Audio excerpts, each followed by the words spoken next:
Hey again. We're just keeping it rolling today. It's the day before Thanksgiving. Got some time. Just talked about the Guardians, so now we're moving on to the Brewers.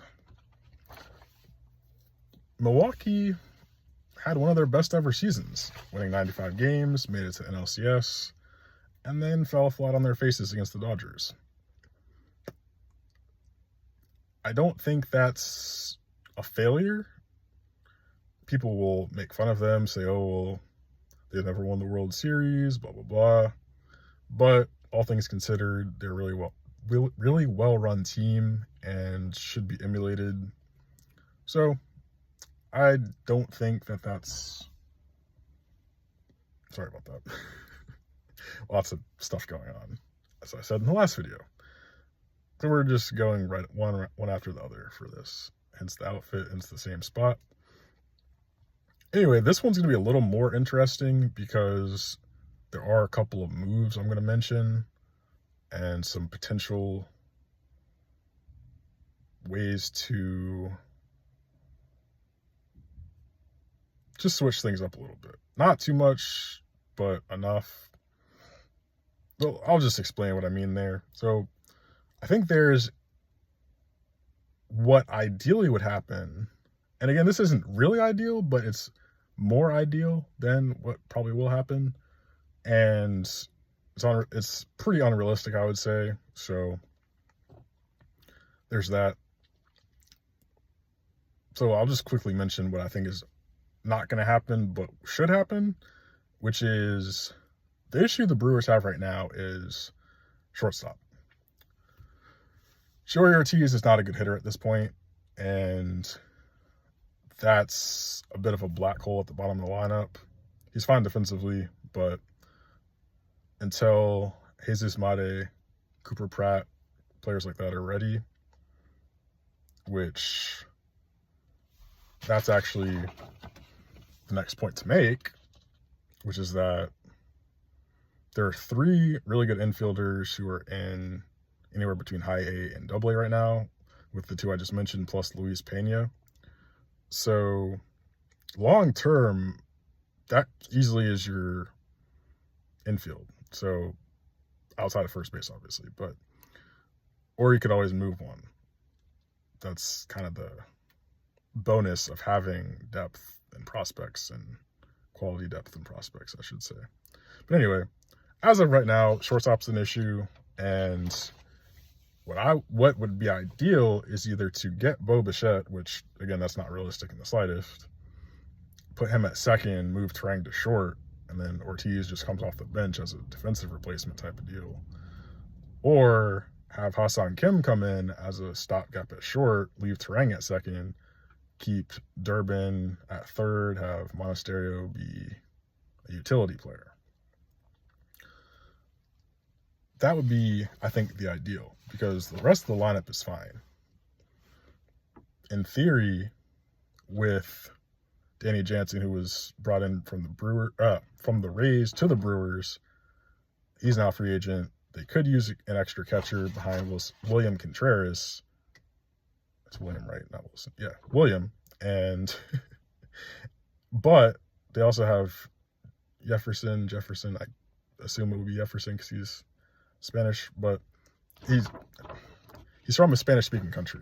He's not from Spain. But anyway, Jefferson Caro probably should have already been promoted, but I would have him just step up and become the backup catcher. Now, on top of that, the last bit of business is figuring out what to do with Freddy Peralta. The problem here is that he's making $8 million because of the option for 2026, but Brandon Woodruff accepted the qualifying offer because I'm assuming he wants to stay and he's not sure about his health long term. So with that said, my assumption here is that Freddy Peralta is going to get traded, although I wouldn't trade him if I were trying to win a championship, because you don't trade your best pitcher when you're trying to win a championship, even if he has a year left. But with what I said about Woodruff, that's $22 million. Peralta, that's another $8 million. Yelich over 20 million. That's like 3 guys for over 40 million. And that, for a team that's not cheap anymore, but isn't rich and does come from the smallest market, I don't think that's a plausible outcome. So I'm assuming Peralta is going to be traded. And for this, I've put him on the Mets. I already had him going to the Mets after certain people on YouTube convinced me that Framber Valdez wouldn't be signed by the Mets. So I don't know where he'll end up going, but Peralta makes a lot of sense because it's only a 1-year deal, and they have you never have an excess of prospects, but let's be real, they have an excess of young players and guys who can be moved. Plus, they just have a ton of money anyway. So for this, and I debated who to include here, but the 2 pitchers, there's 1 pitcher, 1 position player going after the Corbin Burnes trade archetype. So the Mets get Freddy Peralta. No cash is being moved, obviously, because it's $8 million. What is that to the Mets? More or less solves their rotation, and the Brewers clear $8 million, which again, that's not much, but it's only a year, so the control is an issue. And in return, the Brewers get 2 players: Brandon Sproat, pitcher, the least valued of the 3, with McLean, Tong, Sproat right now, but still one of the better ones, somewhat expendable in that system because of the other 2, plus the fact that they have so much money. And to solve this infield issue, I've included Ronnie Mauricio, which you could substitute him with Jet Williams or Brett Beatty, or I guess Luis Angel Acuna. But I picked Mauricio because I think there's a balance to have a switch hitter who's probably better from the left with Durbin, right-handed, Mauricio, Monasterio, not Mauricio, right-handed, Ortiz, right-handed, and then Trangi's left-handed. So you have 2 lefties, 2 primary lefties, and then 3 righties for that third, short, second set. And then you have Vaughn and Bowers for first. Yeah, that's what I was trying to get to. So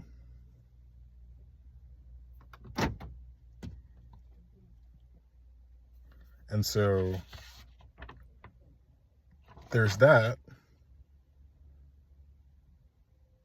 I had a little interruption there, sorry. So that's our trade. I don't think they'll do too much else. The other trade idea, because the outfield contains all of...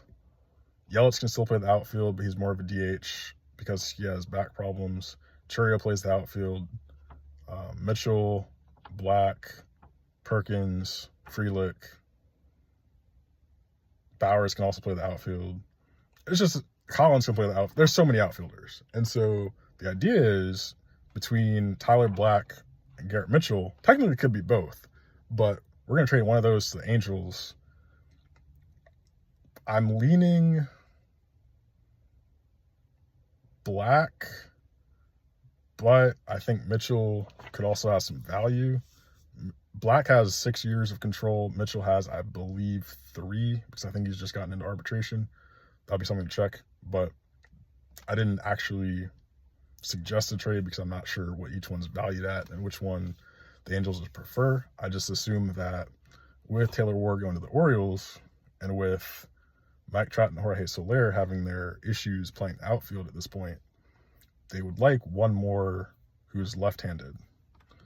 So that's where this comes in. Now, again, I didn't plan out a whole trade, but I just would think one of those 2 is expendable. Maybe they could get something interesting back. Not necessarily to solve the problems here, which, again, we more or less solved with Mauricio and Sproat for Peralta. But, yeah, just an idea. So going into next year, You've brought in Mauricio, Sproat.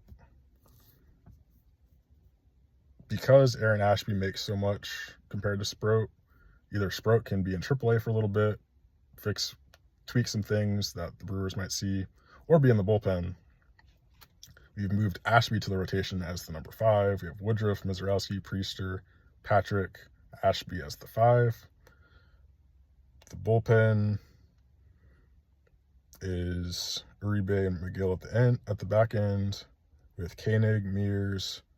I put Sproat, Anderson, DL Hall, and Strisny. I think that's his name. But anyway, that's more or less what we have. And then you could make so many combinations with this offense for the lineup.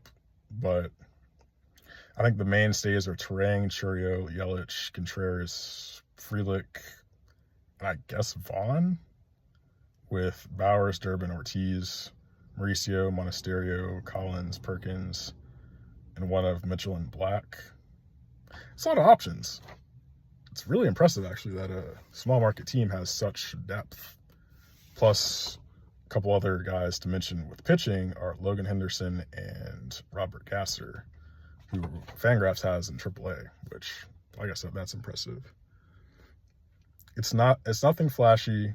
It's a little more than we had with Cleveland, but overall, if Chicago, because I think that's the main competitor at this point, doesn't figure out how to replace Kyle Tucker and then improve the rotation, I would have Milwaukee winning the division again.